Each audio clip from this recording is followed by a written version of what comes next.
Hi guys, it's Quinn here. If you enjoy my videos, consider hitting the like button. It's the only way the YouTube algorithm really notices me. If you'd like to do more to keep this channel afloat, consider donating through the PayPal link in the description or checking out our Patreon. Thanks guys so much.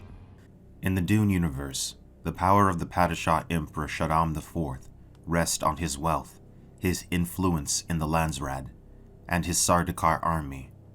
The Emperor is one of the most powerful individuals in the known universe. His wealth comes from the fact that his house, the House of Corrino, holds a majority of shares in Choam Company, also known as the combined Honnete, Ober Advancer Mercantiles. Choam Company facilitates all interstellar sales in the galaxy. This essentially meant that Choam controlled the sale of spice, and the Emperor got a hefty portion of each sale. Spice was the most valuable substance in the universe. The Landsraad, of course, was made up of the great houses of the Imperium.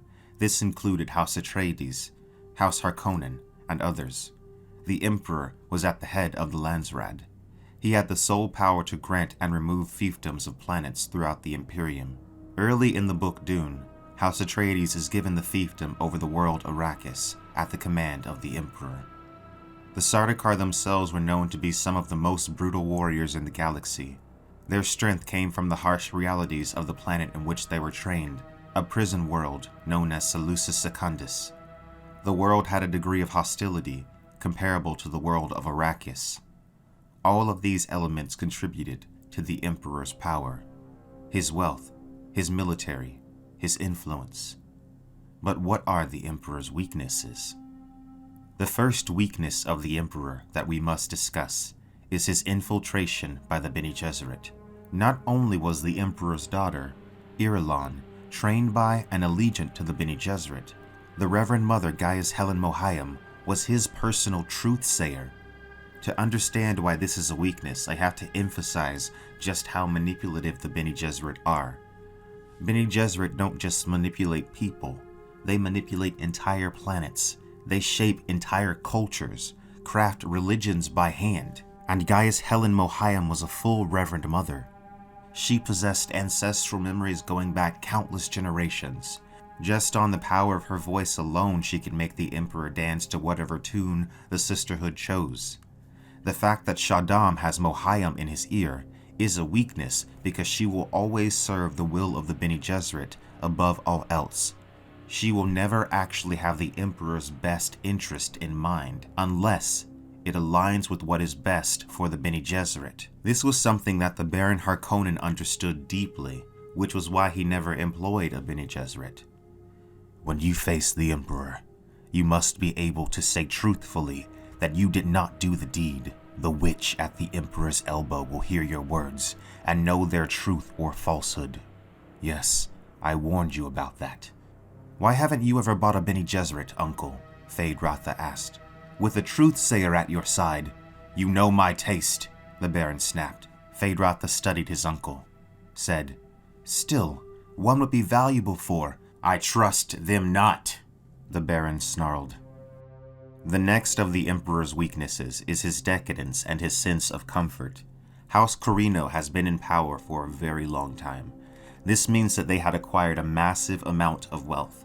Because they were so rich and had been powerful for so long, they essentially had become complacent. The Emperor essentially believed that he was untouchable. He thought that through his influence and wealth that he could basically do whatever he wanted. Because of this, he likely wasn't fostering good relationships with the other members of the Landsraad as House Atreides was. The strength of his Sardaukar had also begun to plateau, and some even said that the Atreides soldiers had surpassed them. The Emperor's complacency ties to his next weakness, which is his insecurity and his jealousy. Because the strength and influence of his house was slipping, he grew insecure. He focused that insecurity on House Atreides. Because of the fact that he believed that he could essentially get away with whatever he wanted, he planned a coup against House Atreides with House Harkonnen, not considering the risk of such an undertaking. While the Emperor led the Landsraad, he was however not all-powerful. The other great houses also profited heavily off of Choam and got a vote in things. The immensity of wealth involved here is beyond astronomical. Wealth was the thing. Choam was the key to wealth, each noble house dipping from the company's coffers whatever it could under the power of directorships. Those Choam directorships, they were the real evidence of political power in the Imperium, passing with the shifts of voting strength within the Landsraad as it balanced itself against the Emperor and his supporters. The Emperor was essentially accountable to the great houses, to some degree at least. For one, if the Landsraad discovered the Emperor's plot, it would create total chaos among the great houses. No one would feel safe. The great houses of the Imperium would likely revolt against Shaddam. Secondly, the consequences of this coup, if it failed, would be tremendous. If he failed and House Atreides survived the coup, it would be likely that House Atreides themselves would lead the revolt against him. This would put him in an even worse position due to the influence and power that House Atreides already possesses among the Landsraad.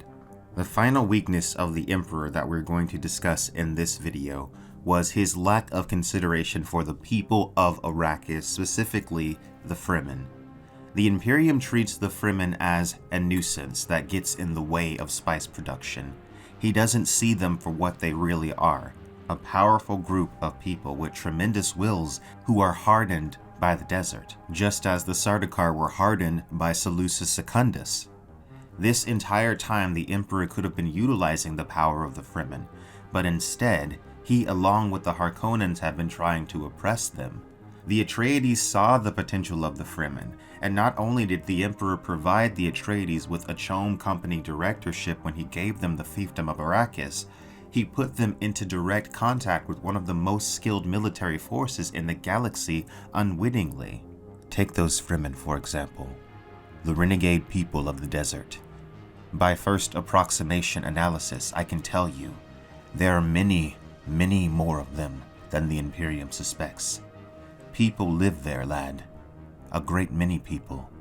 To summarize, the Emperor is a vain, decadent, jealous, and insecure man. He callously wields the power of his house without concern for the potential consequences. He overestimates his own influence and has no actual grasp of the motives of the Bene Gesserit snake that has coiled itself around him. He looks past a potentially powerful ally in the Fremen and inadvertently hands House Atreides tools that could potentially help destroy him. Alright guys, that's it for this video. Make sure you like and subscribe for more Quinn's ideas. Also consider donating to keep this channel afloat by clicking the paypal.me link or checking us out on Patreon. Thanks guys.